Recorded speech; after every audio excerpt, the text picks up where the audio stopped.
អង្គរវត្តអាចកំបាំងនៃតារាសាស្ត្រនិងមហាអំណាចទឹកដែលបាត់បង់លើសពីប្រាសាទថ្មអង្គរវត្តមនុស្សគ្រប់គ្នាស្គាល់ថាជាប្រាសាទសាសនាដែលធំបំផុតនៅលើលោកប៉ុន្តែប្រសិនបើខ្ញុំប្រាប់អ្នកថាវាមិនមែនគ្រាន់តែជាកន្លែងគោរពបូជាទេតែវាគឺជាកុំព្យូទ័រថ្មដ៏មហិមាដែលចងភ្ជាប់ផែនដីទៅនឹងចក្រវាឡហើយវាគឺជាបេះដូងនៃអាណាចក្រដែលគ្រប់គ្រងដោយបច្ចេកវិទ្យាទឹកដែលសូម្បីតែវិស្វករសម័យនេះក៏ស្ញើចសរសើរដែរថ្ងៃនេះយើងនឹងបកស្រាយអាចកំបាំងដែលលាក់កំបាំងរាប់រយឆ្នាំក្នុងប្រាសាទអង្គរវត្ត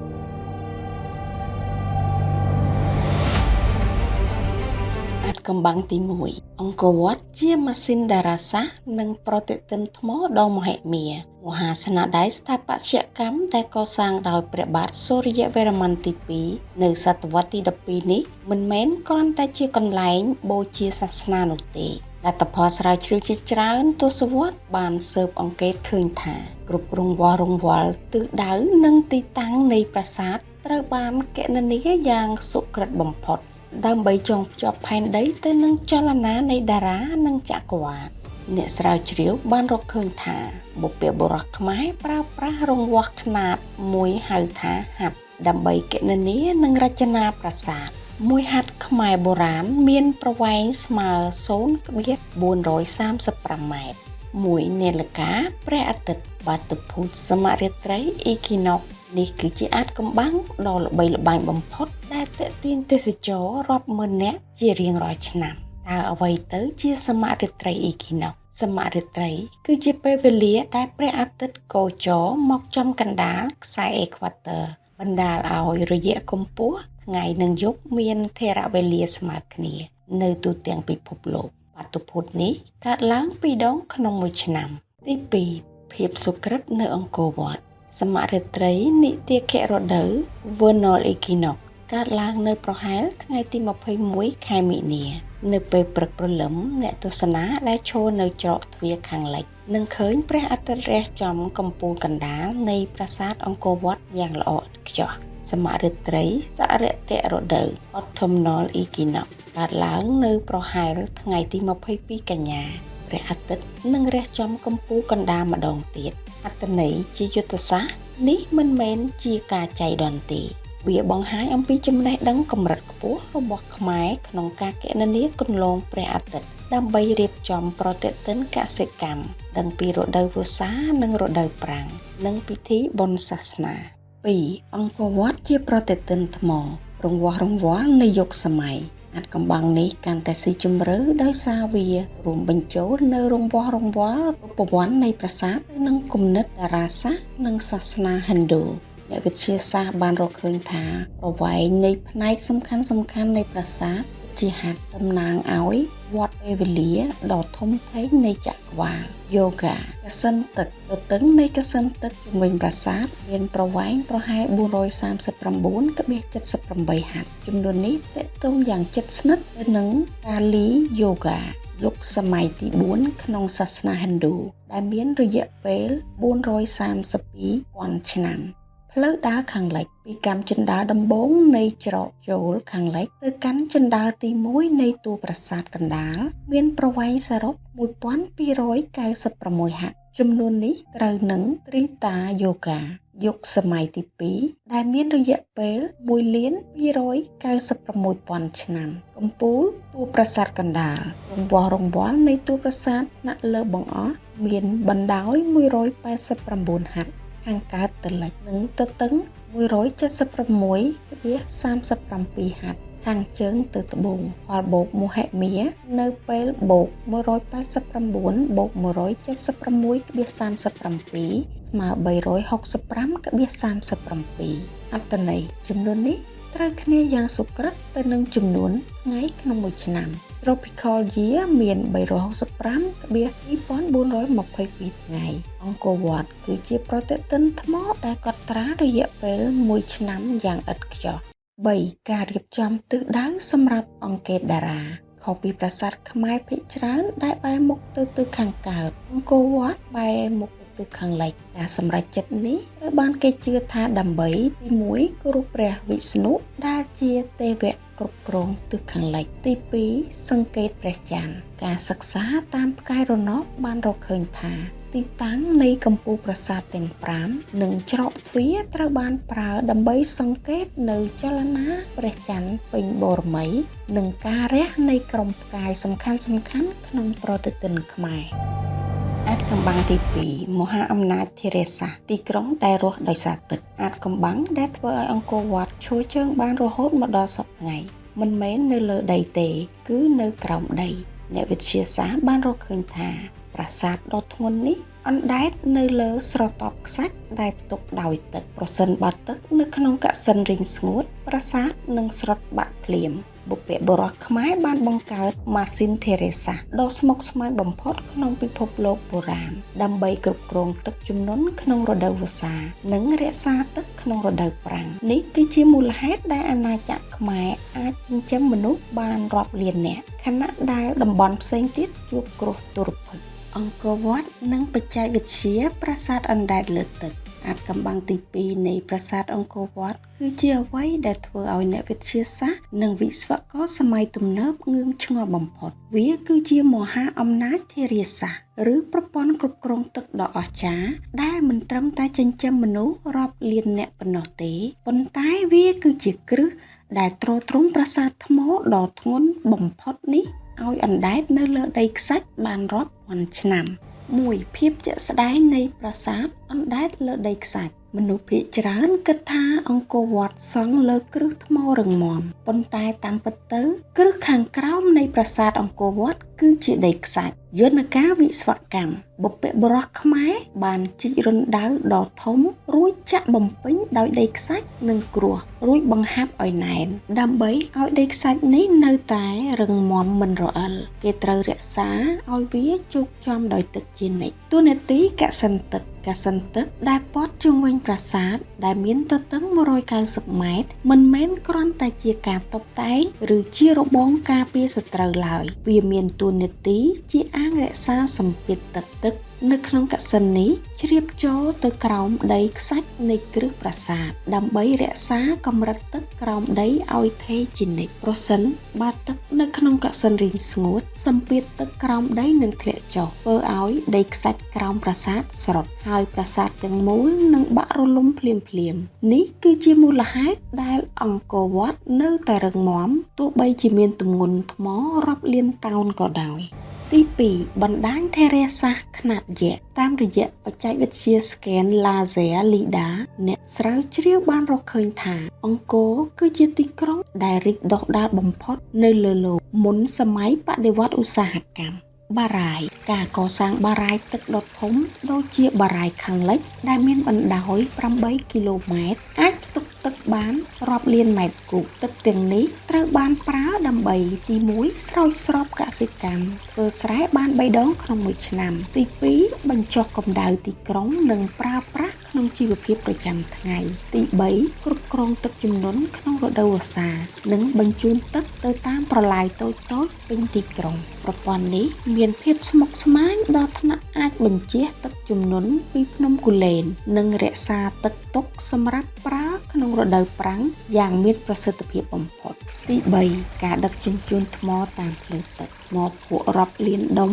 ដែលយកមកសង់អង្គរវត្តត្រូវបានដឹកមកពីភ្នំគូលែនចម្ងាយប្រហែល40ទៅ50គីឡូម៉ែត្រអ្នកវិទ្យាសាស្ត្របានរកឃើញថាប្រឡាយកាតត្រង់ស្មើមហាអស្ចារ្យដែលតភ្ជាប់ពីជើងភ្នំគូលែនមកកាន់តំបន់អង្គរការប្រើប្រាស់កម្លាំងទឹកដើម្បីដឹកជញ្ជូនថ្មតាមក្បូនបានជួយសន្សំសំចៃពេលវេលានិងកម្លាំងពលកម្មរាប់សិបដងបើធៀបទៅនឹងការដឹកតាមរទេះគោនេះហើយគឺជាមូលហេតុដែលអង្គរវត្តអាចសង់រួចក្នុងរយៈពេលត្រឹមតែ37ឆ្នាំ កំបាំងទី3ការសាងសង់ក្នុងល្បឿនមិនគួរឲ្យជឿអង្គរវត្តប្រើប្រាស់ថ្មភក់ច្រើនជាងពីរ៉ាមីតនៅអេស៊ីបទៅទៀតប៉ុន្តែត្រូវបានសង់រួចរាល់ក្នុងរយៈពេលត្រឹមតែជិត40ឆ្នាំប៉ុណ្ណោះបើតាមការគណនាបើប្រើបច្ចេកទេសធម្មតាត្រូវប្រើពេលរាប់រយឆ្នាំតើគេធ្វើដូចម្តេចភស្តុតាងថ្មីបានបង្ហាញអំពីបណ្ដាញប្រឡាយកាត់ពីភ្នំគូលែនមកកាន់អង្គរដែលអនុញ្ញាតឲ្យគេដឹកថ្មតាមក្បូនក្នុងល្បឿនលឿនវាគឺជាការរៀបចំខ្សែចង្វាក់ផលិតកម្ម supply chain ដ៏អស្ចារ្យបំផុតក្នុងប្រវត្តិសាស្ត្រមនុស្សជាតិខ្សែចង្វាក់ផលិតកម្មនិងបច្ចេកទេសពុំថ្មគ្មានចន្លោះអង្គរវត្តប្រើប្រាស់ថ្មភក់រហូតដល់ទៅជាង5លានតោនច្រើនជាងពីរ៉ាមីតនៅអេស៊ីបទៅទៀតប៉ុន្តែត្រូវបានសាងសង់រួចរាល់ក្នុងរយៈពេលត្រឹមតែ28ទៅ37ឆ្នាំប៉ុណ្ណោះក្នុងខណៈដែលសំណង់ខ្នាតតូចជាងនេះនៅអឺរ៉ុបដូចជាព្រះវិហារNotre Dame ត្រូវប្រើពេលជិត200ឆ្នាំអតាំងជាក់ស្ដែងគឺផ្លូវទឹក highway សម្រាប់ដឹកជញ្ជូនថ្មជាទូទៅគេជឿថាថ្មត្រូវបានដឹកតាមស្ទឹងសៀមរាបដែលមានផ្លូវវាយវែងប្រវែង90គីឡូម៉ែត្រប៉ុន្តែភស្តុតាងថ្មីបានរកឃើញថាបុព្វបុរសខ្មែរបានបង្កើតផ្លូវទឹកកាត់ត្រង់ភស្តុតាងតាមរយៈរូបភាពផ្កាយរណបនិងលីដាបានបង្ហាញអំពីប្រឡាយទឹកដែលជីកកាត់ត្រង់ពីជើងភ្នំគូលែនមកកាន់អង្គរវត្តដែលមានចម្ងាយត្រឹមតែ35គីឡូម៉ែត្រប៉ុណ្ណោះយន្តការនៃការដឹកជញ្ជូនតាមក្បូនតាមផ្លូវទឹកត្រង់បែបនេះអនុញ្ញាតឲ្យគេដឹកថ្មយក្សបានរាប់ពាន់ដុំក្នុងមួយថ្ងៃដែលជាគន្លឹះធ្វើឲ្យការសាងសង់មានល្បឿនលឿនបំផុតទី2ភស្តុតាងអំពីបច្ចេកទេសកាន់ខាត់និងទំនប់ភ្ជាប់គ្មានបាយអ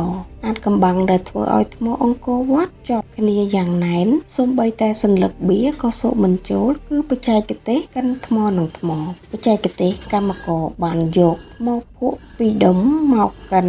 ដោះខាត់លើគ្នាដោយប្រើទឹកនិងខ្សាច់ម៉ត់ជាជំនួយរហូតដល់ផ្ទៃថ្មទាំងពីររលោងស្រិលនិងមានកម្លាំងបឺតខ្យល់ចេញនេះធ្វើឲ្យថ្មជាប់គ្នាយ៉ាងណែនដោយមិនចាំបាច់ប្រើបាយអឬស៊ីម៉ង់ឡើយរុននៅលើថ្មនៅលើដុំថ្មអង្គរវត្តស្ទើរគ្រប់ដុំមានរុនតូចៗពីរនេះគឺជាភស្តុតាងនៃការប្រើដងឈើសូកចូលដើម្បីលើកថ្មនិងបញ្ជាថ្មក្នុងការកិនខាត់ឲ្យត្រូវទីតាំង3ភស្តុតាងជាក់ស្ដែងអំពីការឆ្លាក់ក្បាច់លើថ្មរស់ខុសពីការសាងសង់ទូទៅដែលឆ្លាក់រូបរួចទើបយកទៅរៀបអង្គរវត្តត្រូវបានរៀបថ្មជាជញ្ជាំងរលោងសិនទើបឆ្លាក់តាមក្រោយភស្តុតាងដែលបង្ហាញប្រសិនបើអ្នកពិនិត្យមើលរូបចម្លាក់អប្សរាឬចម្លាក់តាមថែវអ្នកនឹងឃើញថាក្បាច់ឆ្លាក់បានកាត់ផ្ទៃថ្មពីដុំមួយទៅដុំមួយទៀតយ៉ាងរលូននេះមានន័យថាសិប្បកររាប់ពាន់នាក់បានធ្វើការព្រមគ្នាក្រុមទី1រៀបថ្ម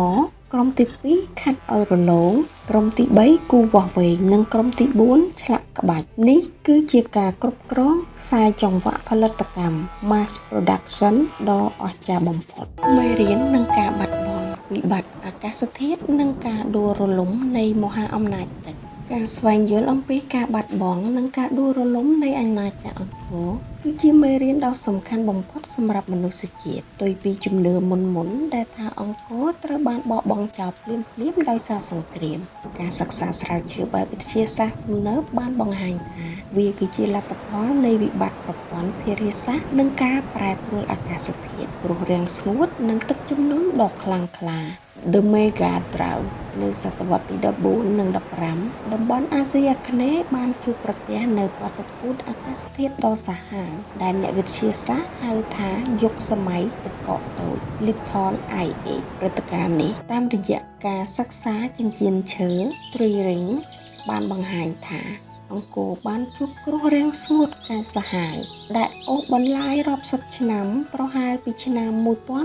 1362ដល់1392បន្ទាប់មកស្រាប់តែមានភ្លៀងធ្លាក់ខ្លាំងខុសធម្មតាបង្កជាទឹកជំនន់ដ៏មហិមាផលវិបាកធ្វើឲ្យប្រព័ន្ធធារាសាស្ត្រអង្គរដែលធ្លាប់តែមានតុល្យភាពមិនអាចទប់ទល់នឹងការប្រែប្រួលដ៏ខ្លាំងក្លានេះបានទឹកជំនន់បានបោកបក់នាំយកដីល្បាប់មកចាក់បំពេញប្រឡាយនិងបំផ្លាញទំនប់អភិរក្សទឹក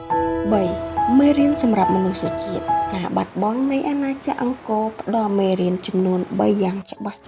ឲ្យយើងបានដឹងទី1វិបត្តិនៃភាពស្មុគស្មាញនៅពេលប្រព័ន្ធគ្រប់គ្រងទឹកឬនយោបាយកាន់តែស្មុគស្មាញពេកវាកាន់តែងាយរងគ្រោះនៅពេលដែលផ្នែកមួយខូចវានឹងធ្វើឲ្យប្រព័ន្ធទាំងមូលទាំងដំណើរការ2ការប្រែប្រួលអាកាសធាតុសូម្បីតែមហាអំណាចដែលមានបច្ចេកវិទ្យាខ្ពស់បំផុតក៏អាចដួលរលំបានដែរប្រសិនបើមិនអាចបត់បែនតាមការប្រែប្រួលនៃធម្មជាតិទី3តុល្យភាពបរិស្ថានការពង្រីកទីក្រុងហួសកម្រិតនិងការកាប់បំផ្លាញព្រៃឈើនៅជើងភ្នំគូលែនដើម្បីសាងសង់បានបង្កើនល្បឿននៃដីល្បាប់ដែលមកបំផ្លាញប្រព័ន្ធទឹកខ្លួនឯងសម្រាប់មនុស្សជាតិនិងសង្គមតុល្យភាពរវាងជំនឿនិងវិទ្យាសាស្ត្រអង្គរវត្តបានបង្ហាញថាការរីកចម្រើនខាងស្មារតីសាសនា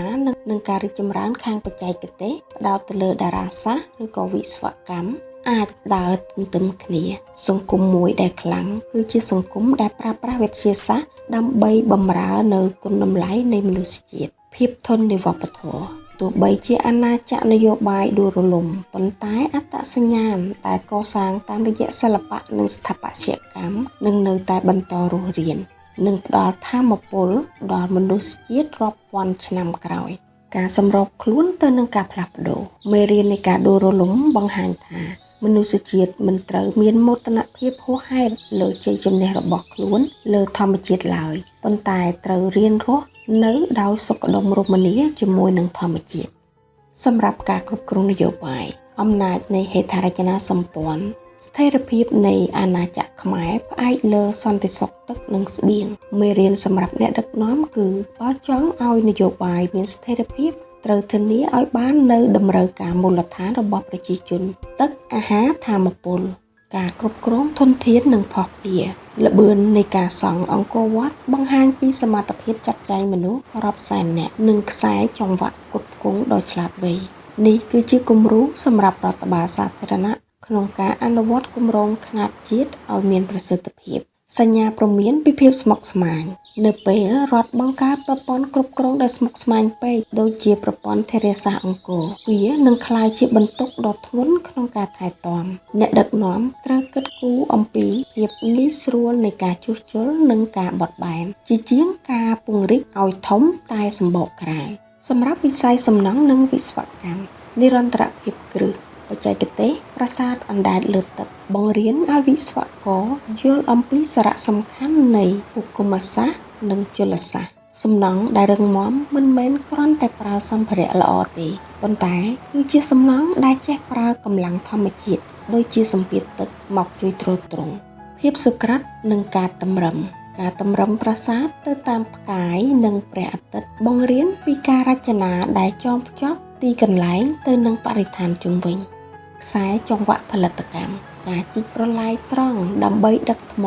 គឺជាមេរៀនមាសសម្រាប់វិស័យសំណង់សម័យថ្មីក្នុងការកាត់បន្ថយការចំណាយនិងពេលវេលាតាមរយៈការបង្កើនប្រសិទ្ធភាពផ្លូវដឹកជញ្ជូនមេរៀននៃការបាត់បង់ភាពងាយរងគ្រោះនៃបច្ចេកវិទ្យាកាន់តែខ្ពស់កាន់តែងាយរងគ្រោះប្រព័ន្ធធារាសាស្ត្រដ៏អស្ចារ្យរបស់អង្គរបានក្លាយទៅជាអាវុធមុខពីរដែលបំផ្លាញទីក្រុងវិញនៅពេលអាកាសធាតុប្រែប្រួលវិស្វករសម័យថ្មីត្រូវគិតគូរអំពីប្រព័ន្ធបម្រុង redundancy system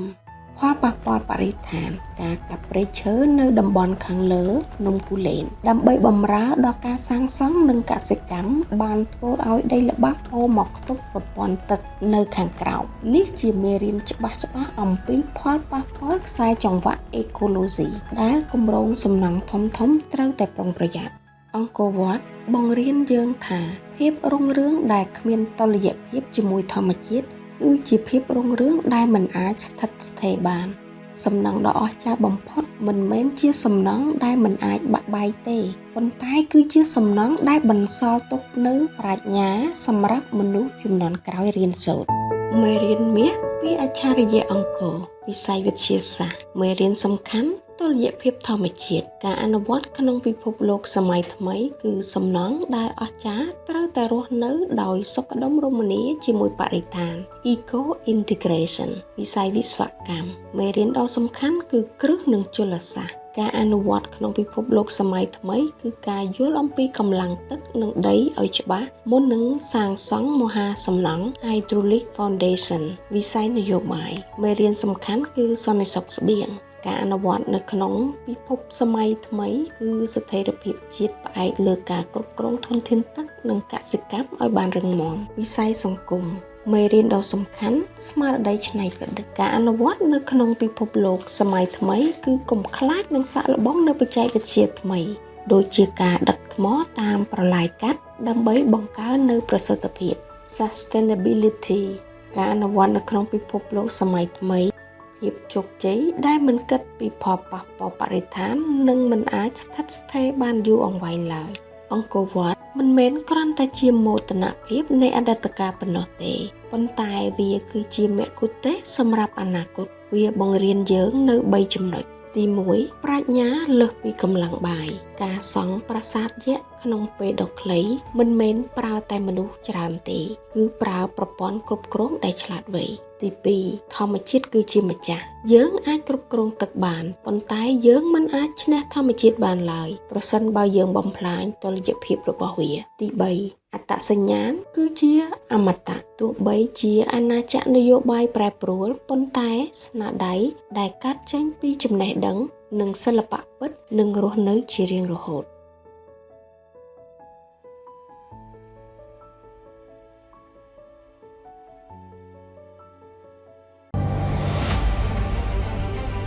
នាំមកជូនលោកអ្នកដោយ Real Estate TV